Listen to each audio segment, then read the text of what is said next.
ভালোভাবে যে আপনার সাথে আপনার মতো করে ট্রিট না করলে আপনি জীবনও ঠিক হবেন। আই মিয়া কোনটা আমি আর পার্সোনালিটি দুটা দুই, আর তার মধ্যে একটা বাজে ছিল। আমি বাজে ছেলে? বাজে ছেলেকে বাজে ছেলে বলেছি। আপনার নামে প্রশংসা করলে তো পাপ হয়ে যাবে। কি হবে? পাপ, বুঝছেন? সবার সাথে মারামারি করে আমার মন জয় করতে পারবে। একটা মেয়ের মন জয় করতে হলে তাকে প্রপার সম্মান দিতে হবে, যেটা আপনি কোনোদিন দিতে পারেন। আপনার দ্বারা সম্ভবই না। যান এখান থেকে যান, যান। হিমি, হিমি আমার কথাটা শোনো। হিমি, কোনো শোনা শুনিনি, আমি জানি আপনি কি বলবেন। হ্যাঁ তুমি যেটা ভাবতেছো আমি সেটাই বলবো। হিমি, তুমি আমার যতটা খারাপ বা বাজে ছেলে ভাবতেছো না, আমি তো এতটাও বাজে না।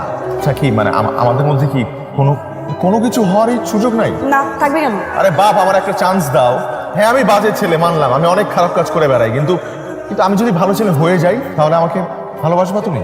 ভালো হওয়া এত সহজ নয়, আর তার মধ্যে আপনার মতো একটা বাজে ছেলে কোনোদিনও ভালো মানুষ হতে পারতেন না। কিন্তু আমি চেষ্টা তো করতে পারি হিমি। চেষ্টা করেন, কিন্তু আপনি যদি ভালো ছেলে হতে না পারেন তাহলে জীবন আপনার